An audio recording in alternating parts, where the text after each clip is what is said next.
Assalamualaikum warahmatullahi wabarakatuh. Selamat pagi, Om Swastiastu, Namo Buddhaya. Halo semuanya, selamat bergabung di materi kuliah kriminologi.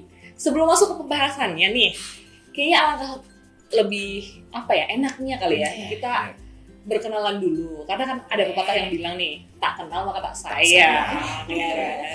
Oke, mulai dari saya dulu. Perkenalkan, nama saya Rindy Prahara. Kalian bisa panggil saya Rindy, dan sebelah saya ada Saya Satmoko Jaya Purnomo, biasa dipanggil Moko. Dan sebelahnya Saya Novia Ratna, biasa dipanggil Novi. ya, ada satu lagi juga nih kelompok kita. Nih.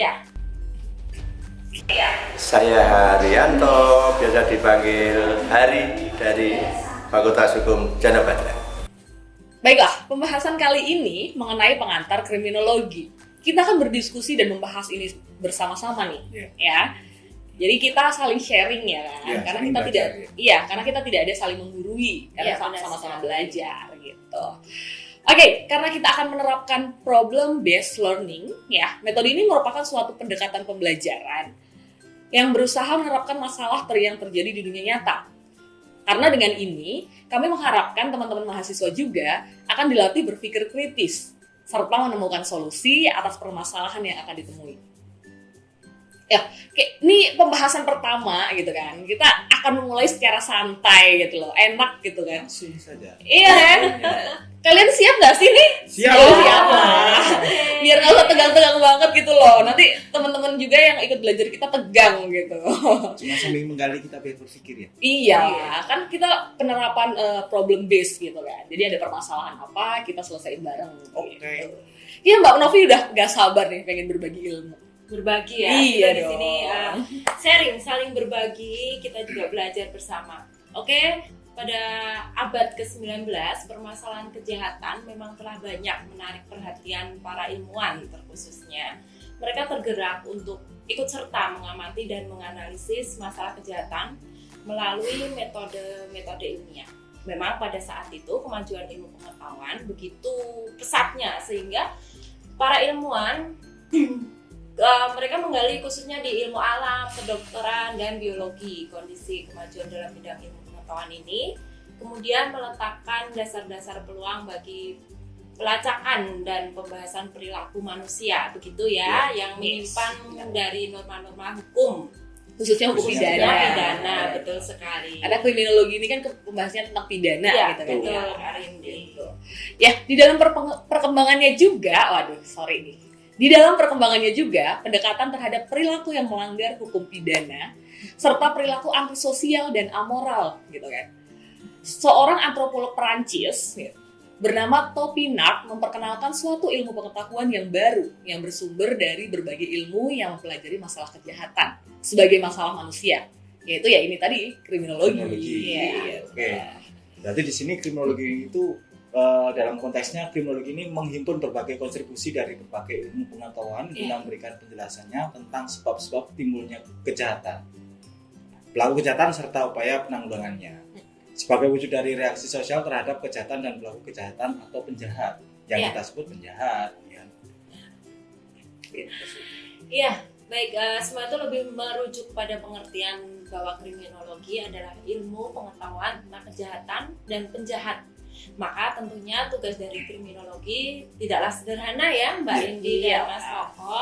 Oleh karenanya harus mendapatkan penjelasan dan dapat menjelaskan faktor-faktor atau aspek-aspek yang terkait dengan kehadiran kejahatan itu sendiri dan menjawab sebab-sebab seorang kenapa mereka melakukan perbuatan jahat dari itu sendiri. Bener banget sih. Berarti di sini banyak sekali faktor ya Mbak. Iya, tentunya. Untuk faktor-faktor itu bisa kita ketahui ya, untuk faktor apa aja yang menyebabkan munculnya perbuatan jahat. Maka kita harus bisa menggali pengetahuan tentang sebab-sebab mengapa seorang pelaku kejahatan atau seorang penjahat melakukan perbuatan jahatnya.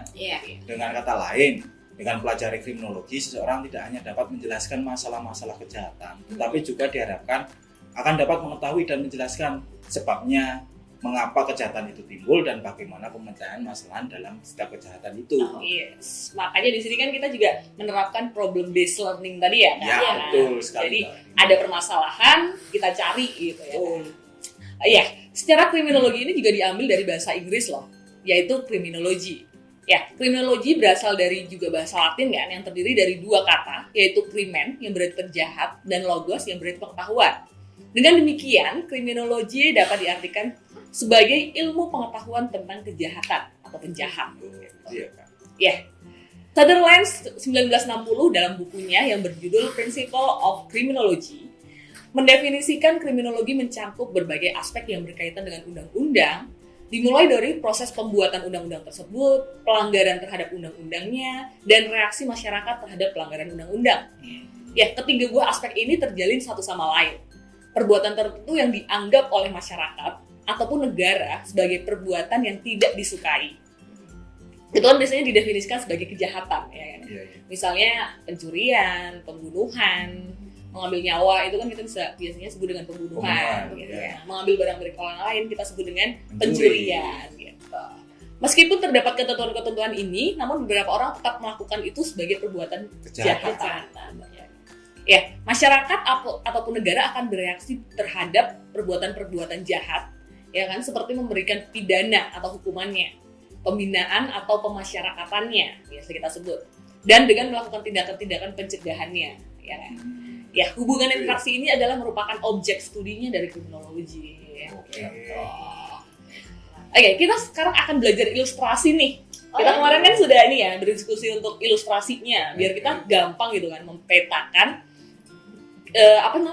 kalau kriminologi kita bahas kayak gini aja kan gambling ya kan.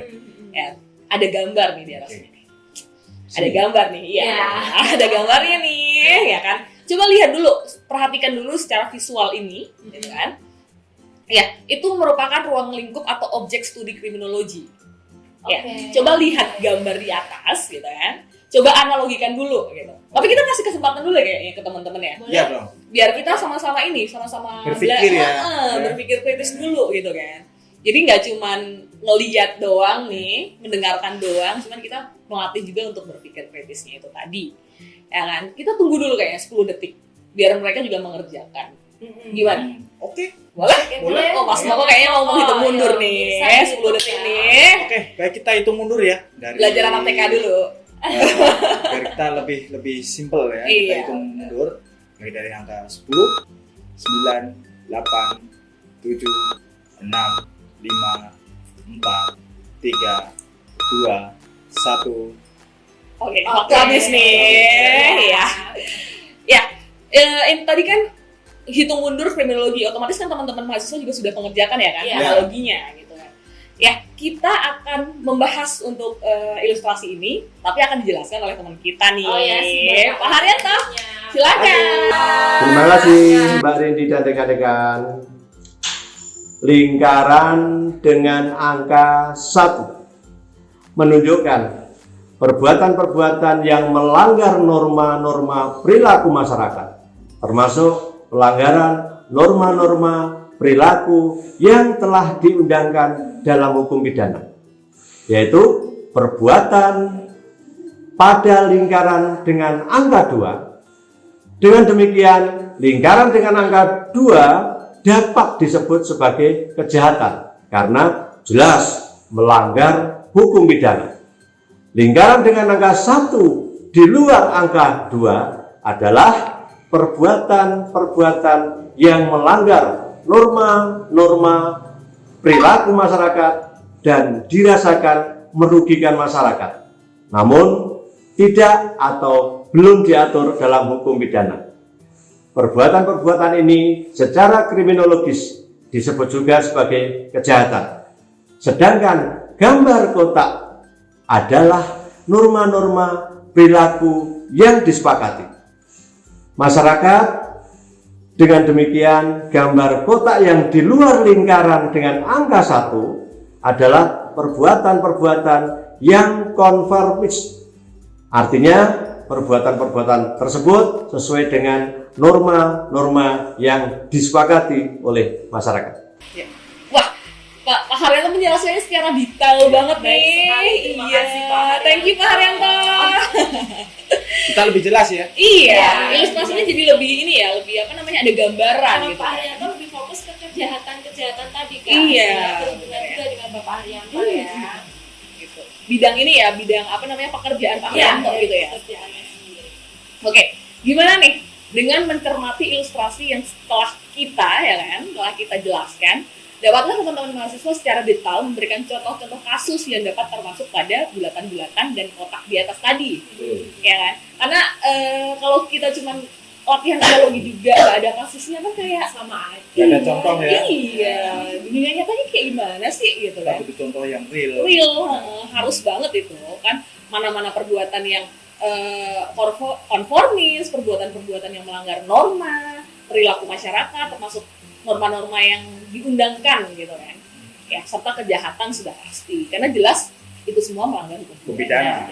gitu. Oke, kita ambil contoh aja ya. Kita nih tunggu fokus ke Mbak Novi ya, karena Mbak Novi akan menjelaskan benar-benar contohnya ya, Contoh kasusnya. yes benar, contoh kasusnya. Jadi kita simak bareng-bareng dan main analoginya tadi. Betul. Ya, jadi kita penerapannya gitu. Yuk, silakan Mbak Novi. Masuk Mbak. Oke, terima kasih ya. Kita ambil contoh aja seperti pencurian. Ya, secara sederhana kita tahu bahwa pencurian adalah salah satu perbuatan melanggar hukum ya, termasuk hukum pidana dan norma-norma tingkah laku sosial, yakni mengambil barang milik orang lain jelas tanpa seizin atau sepengetahuan pemiliknya. Terhadap perbuatan tersebut, masyarakat akan memberikan sanksi negatif. Lalu bagaimana dengan pencurian oleh seorang anak terhadap uang milik ibunya? Nah, itu juga salah satu tindak pidana. Anak yang bersangkutan bisa saja merasa bahwa dia tidak bersalah pada waktu ia mengambil uang milik ibunya yang tergeletak di atas meja. Dan itu otomatis di dalam rumah dan di meja. Uang itu digunakan untuk membayar taksi ataupun untuk bekal dia pergi dengan pacarnya.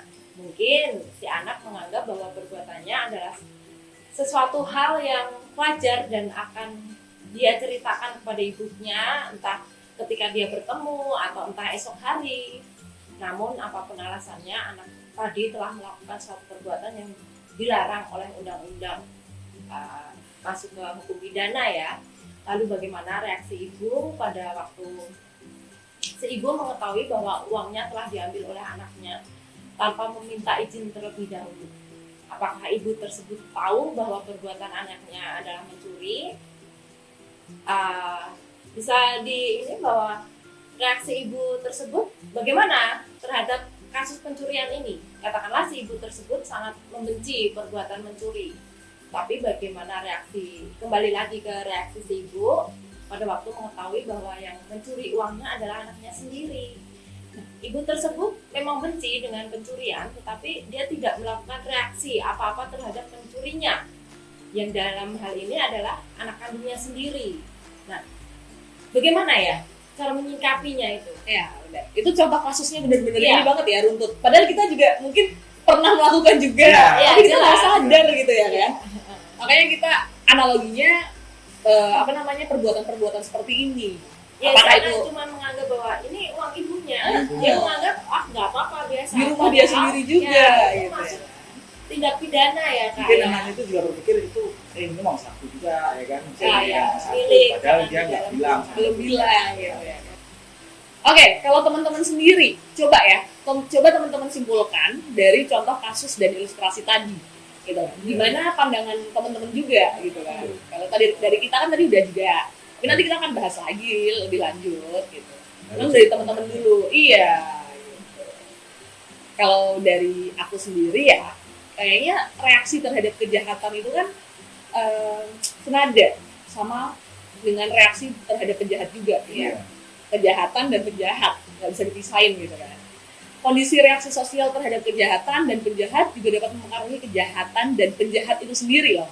Karena tidak diberikan reaksi yang negatif, besar kemungkinan si anak akan mengulang kembali ya kan perbuatannya dan kejahatan akan dengan mudah terjadi. Jadi kayak anaknya tuh ini nggak salah kok gitu kan, kayak kedoktrin gitu loh. Jadi nanti pola saat pikir dia itu dia merasa benar. iya bener, kalau itu tidak ditegaskan ya kan Iya, gitu. Jadi anak itu tidak akan menyadari bahwa perbuatannya itu di kemudian hari juga akan menimbulkan tindak pidana dengan mudah gitu. Mungkin dalam hal ini ya, Hmm. dalam pelajari reaksi sosial terhadap kejahatan Hmm. dan penjahat, maka kita harus membedakannya melalui reaksi formal dan reaksi informal. Gimana tuh? Jadi di sini yang dimaksudkan dengan reaksi formal terhadap kejahatan dan penjahat terwujud dari adanya lembaga negara yang memiliki kewenangan formal, yang memiliki sistem peradilan pidana. Itu yang informal. Untuk yang sistem ini terdiri dari lembaga kepolisian, kejaksaan, pengadilan, dan lembaga permasyarakatan. Di lain sisi, sistem peradilan pidana inilah yang bertugas untuk menegakkan hukum itu. Jadi memang lembaga-lembaga ini yang sebagai penegak hukumnya. Sebagai wadah juga ya Kak? Itu yang formalnya ya. formalitasnya di situ. Mereka berupaya untuk menjaga jangan sampai hukum yang berlaku di masyarakat itu dilanggar oleh anggota masyarakatnya. Dan apabila memang terjadi pelanggaran mengenai hukum itu, maka mereka akan berikan reaksi secara formal berupa penuntutan dan penghukuman. Nah, itu yang secara formal ya kan. Mungkin dari Mbak Rini bisa yang menjelaskan yang informal? Oh iya. Kalau informal nih ya, kalau informal itu kan berarti di luar dari peradilan tadi ya kan? Iya. Soal peradilan. Ya, biasanya reaksi sosial ini terwujud dalam berbagai reaksi yang diberikan oleh sekelompok masyarakat. Ya kan? Karena kita tidak tahu nih saat ada orang yang mencuri, reaksi Mbak Novi kayak gimana, reaksi Mas Koko kayak gimana. Iya, itu kan yang informalnya seperti itu. Ya, orang-orang pasti kan kalau melihat penjahat nih kan, apalagi kalau kita secara tidak secara sadar mungkin ya bisa menghindari, ya kan? Iya. Cuman maksudnya kalau untuk gini, orang yang baru keluar dari penjara, pasti kan kita berpikiran negatif gitu. Iya, betul. Nah, itu reaksi dari masyarakat sendiri, informalnya itu seperti itu. Bisa membenci, menghindari, isolasi malah, dan mengusir penjahat. Iya nggak sih? Cuman kadang ada yang reaksi sosialnya juga itu terlalu berlebihan juga ada. Bahkan ada yang bersifat negatif, kayak main hakim sendiri. Iya nggak sih? Kalau kita melihat pencuri yang ketangkap basah, gitu kan, pencopet atau pencuri yang ketangkap basah, biasanya kalau masyarakat berarti cenderung anarkis ya? Iya. Jadi sebagai sanksi sosial ya? Iya, benar. Ya, padahal juga nggak boleh ya perbuatan orang yang melakukan perbuatan main hakim sendiri tadi itu juga merupakan tindak kejahatan. Jadi walaupun dia menghukum penjahat, tapi kalau dia melakukan tindak pidana juga kejahatan sama-sama gitu kan. Makanya nggak boleh anarkis pastinya. Oke, dalam bidang kriminologi itu mencakup banyak kaitannya dengan bidang hukum lainnya ya Kak ya, seperti bidang ilmu sosiologi hukum. Bidang ilmu ini lebih memfokuskan perhatiannya pada objek studi kriminologi, yakni kayak kejahatan yang tadi kita bahas di sini. Upaya ini dilakukan dalam mempelajari hal-hal yang terkait dengan kondisi terbentuknya hukum pidana, peraturan hukum dalam mewujudkan nilai-nilai sosial serta kondisi empiris perkembangan hukum. Bidang yang kedua ada bidang ilmu etiologi kriminal. Bidang ini lebih memfokuskan perhatiannya pada objek studi kriminologi. Jadi objeknya. Kita sebagai penjahatnya kita bahas di sini, yakni ya tadi upaya ini dilakukan dengan mempelajari alasan mengapa seseorang itu melanggar hukum, terkhususnya pidana, atau melakukan tindak kejahatan sementara orang itu tidak melakukannya. Wah, ini agak juga nanti bisa kita bahas gitu ya. Jadi dalam pertimbangannya di sini itu harus didasarkan berbagai faktor ya Kak. Iya benar Kak. Yang dimaksud berbagai faktornya multiply faktor, iya, ya kan? Banyak faktor itu tadi yang ada di situ. Faktornya. Tidak lagi hanya faktor hukum atau legal saja, atau yang biasa disebut orang-orang single factor, ya kan? Bidang ilmu penologi, bidang ilmu ini lebih memfokuskan perhatiannya pada objek studi kriminologi, yakni reaksi sosial yang dilakukan masyarakat mengenai kejahatan itu sendiri. Upaya ini dilakukan dengan mempelajari hal-hal yang terkait dengan perkembangannya hukuman, artinya dan manfaat berhubungan dengan control of crime atau penghukuman dan pelaksanaan penghukuman itu. Dan terakhir adalah bidang ilmu viktimologi. Ini yang baru kita pelajari ya Kak, kita sama-sama pelajari di sini ya. Bidang ilmu ini lebih memfokuskan perhatiannya pada objek studi kriminologi, yakni korban kejahatan. Jadi di sini yang dilihat objeknya itu adalah korbannya. Ini dilakukan. Banyak ya tadi ya. Iya. Jadi dari kejahatannya dulu, penjahat, objeknya, subjeknya. Itu ada semua. Di kriminologi nih ya. Jadi dijadikan satu, kan? Dirangkum nggak tuh sama kriminologi? Kriminologi hukum. Iya.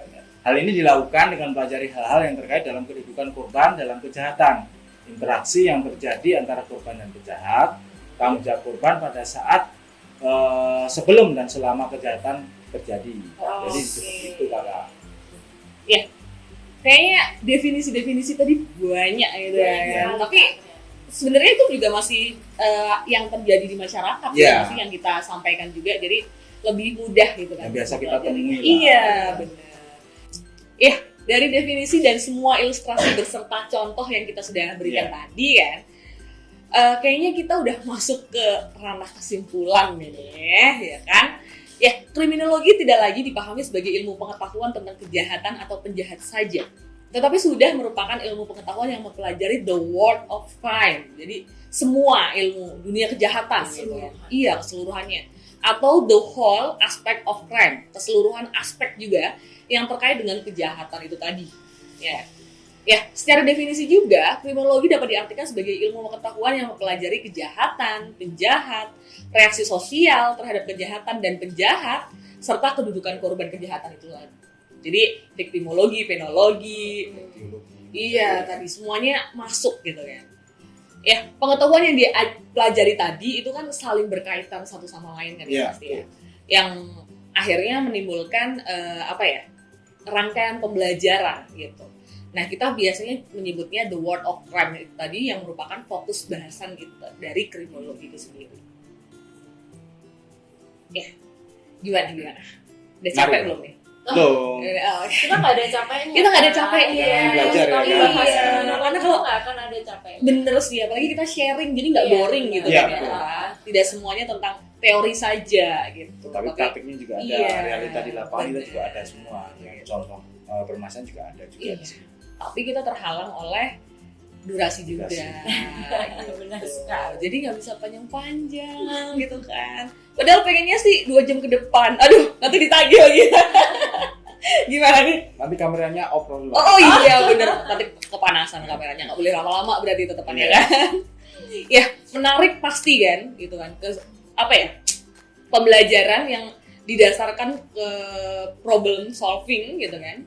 Itu pasti akan lebih masuk gitu kan, karena pembelajarannya itu juga nggak yang monoton itu saja. Jadi kita menggunakan analogi kasus ya. Iya bener, analogi kasus itu tadi. Jadi kita harus pamit kayaknya. Iya. Gimana? Udah waktunya. Iya. Capek ini. Iya. Sebenarnya kita nggak mau pisah.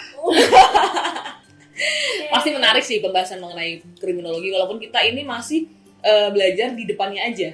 Jadi pengetahuannya tentang kriminologi dulu, karena kita belum masuk ke objek-objeknya lebih spesifik lagi. Kita juga belum pengertian secara detailnya juga belum. Dari sini dasarnya. Iya, dasarnya dulu. Tahu iya benar. Apa yang kita pelajari. Analogi-analogi juga permainannya gitu kan. Jadi kita tuh tidak hanya berbicara tentang teori dan nggak ngerti bayangannya.